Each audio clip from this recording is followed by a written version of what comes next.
Hey guys, what's up? It's One Max here. I'm just here to make a video on a boss invasion guide. I know Jamian has made a video of this before, but I guess this is a more in-depth guide. So I've already made a recording of the video, but the thing is they won't let me upload anything more than 15 minutes, and the editing on Mac sucks ass, so I'm just going to play the old recording. But for now, we're just going to start off on what exactly is Boss Invasion. So Boss Invasion is a mini game where you can get the new weapons like the Scythe of Virtue, the Gararzi Rapier, and Justicar. You can also get the bust, and 4 bust equals a guaranteed piece of item from Boss Invasion. So I'm going to hop on my dual Iron Man that I've just made today, and we're going to go there real quick. So to get there, you're going to go to minigame teleport, and you're going to go to boss invasion, second page, the last one. From here, once you get to the teleport, you're going to want to run east. And in order to do this boss invasion minigame, you have to be maxed, and you have to have a max infernal cape and a assembler's max cape. Once you have those 2 items, you go east from the boss invasion, and you talk to, let's see, what's his name? Captain Tuck, which he is right here. So he's just going to go through this little scenario, and then you could either ask for boss invasion, or you could click the second option, which is show the cape, so you have access to the mini game. So you need an infernal max cape and a assembler's cape, as I've said before. Let's see. So for this mini game, I use Void because it's more easier in terms of switching. If you use Max Gear, it takes up more NV space, while Void, it doesn't take as much NV space. I should have had the inventory out, but basically I have some of it in video, but for the most part, this is what I have. I'll just show you the NV setup for now, and then in the video I'll show you exactly everything. Shit. Actually, I'll just show you in the video. I don't feel like showing my bank.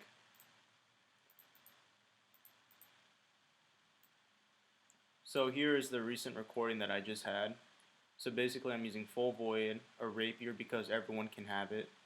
I'm using, I believe, a fury, and dark light boots because I don't feel like switching boots. You could use any boots though. You don't need a specific boot. I'm also using Eternal Luck of the Pugs. And in my arrow slot I have dragon arrows because everyone can get it, while some people can't get the Ami arrows is what I call them. But yeah. And then I have 2 super restores, and then I think I have 12 brews, twisted bow, serenic bow, master wand because everyone can literally get a master wand. A Byro staff is just there just to make Vanguard faster. You don't necessarily need it. You can fire away Vanguard. Zaro scythe and attacker icon. You don't need a Slice-Key shadow, but it is recommended to have it because it saves 2 NV spaces. And then in my rune pouch I have fire runes, water, or fire, air, and I think blood runes. So I'm gonna get back on max, and I'm gonna. Well, there's no point in showing you guys now. But yeah, here's the video. So for the very first boss, it's a jungle demon. For this boss, all you need to do is just protect range, and then hang on. For this boss, you just need to protect range, and then melee it with a rapier. My recommendation for you is do not use your special on the rapier. Save the special for later or whenever your HP goes down. So I'm just going to fast forward to every boss. This boss, very straightforward. Rapier, melee it, protect range. That's about it for this boss. I used, as you can see here, I dropped to 24 HP. So here I'm going to drop my brew. I'm going to use the scythe special, and it gets me back to 99 HP. That's the reason why I brought the scythe. So that's really much it for the jungle demon boss. For the second boss, which is the evil spirit, you're going to want to use an attacker icon. If you don't have an attacker icon, you have to use a slow weapon, so like a Crystal Halley, or I'm not sure if a Dragon Warhammer works, but I've heard it worked, but I never tried it myself. For this boss, you're going to want to pay attention to your prayer, because he will drop your prayer. Turn on your auto retaliate also, because he will stun you and you're going to miss out on the hits. For this boss, he can hit through prayer, so I'd recommend keeping your HP above 50. For the people with the Scythe of Virtue, from what I was told, the upcoming update, this boss will be considered a giant boss. So the Scythe of Virtue will work on this boss with how the Scythe of Virtue works on the giant bosses where it hits 2 times instead of once. So that's really much it for this boss.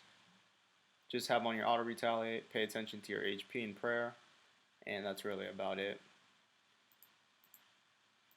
Now we move on to the third boss, which is the Yeti. Actually, let me go back real quick. For the second boss, every 2 waves you're going to get a supply drop. So it can range from anywhere between 1 through 5 Dark Crabs and 2 Super Prayer Pots, which are windows each. So if you want to clear some MV spots like where your Ellie and your main weapon, go ahead so you can grab some supplies. And now we move on to our third boss, which is the Yeti. For the Yeti, you're going to want to protect melee.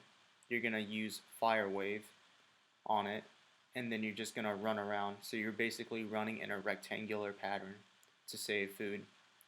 Those of you that don't want to run, you could stay in one spot and let the Yeti hit you, but he can hit 30 through prayer, and then he can also inflict the 10 damage for the cold. So you can definitely lose a lot of supplies on this wave. So I'd recommend, if you want to conserve food like I do, just for the other ones, just in case you need them, run in a rectangular shape. And that's really much it for this boss. You just run in a rectangular shape and just cast Fire Wave. You can bring Entangle runes, but I wouldn't recommend it because Entangle only lasts for 2 hits and you only get 2 hits off of it, and if you splash, it's completely pointless, and you can save that space for another thing like another brew or another super prayer or whatever you want. So let's move on to our fourth boss. Our fourth boss is Deathless. All you have to do for this boss is just range it with a Serenic Bow. His special attack, he can hit through prayer and he will drain your prayer. So keep your basically for all the bosses, keep your HP above 50. See, as you can see there, he did his little special and he drained my prayer. So this happens once, and whenever he drops below 200 HP, he will heal back up to 600. So again, this will only happen once. Again, for this boss, you will get another supply drop. So go ahead and do what you need to do with your envy to get the supply drop. That's really much it for this boss. Yeah, that's really much it for this boss. And then we move on to the Vanguard boss. This boss is confusing for some people, but it's very simple. So he has 3 waves. So from the first 1500 HP all the way down to 1000 HP, you're going to use melee on him. So you could either use a rapier, the Scythe works best, Scythe of Virtue works best on this boss, but if you can't afford it or if you don't have it, go ahead and use a rapier or a Juggernaut. So let's see, let's try to drop him. So right here I'm just showing a tactic that if you're bad at prayer switching, just camp the mage prayer, hit him, run back, so on and so forth. Now that he's down to less than 1000 HP, I'm using a Pyro Staff. You don't necessarily need a Pyro Staff. You could use Fire Wave, but you're going to basically do this until he's down to 500 HP. Now keep in mind, if you have a lot of supplies like I do, you can do what I'm doing. But if you're low on supplies, I highly recommend that you stand close to him, because you can protect melee, and he always hits a 0 with melee if you prayer switch in time.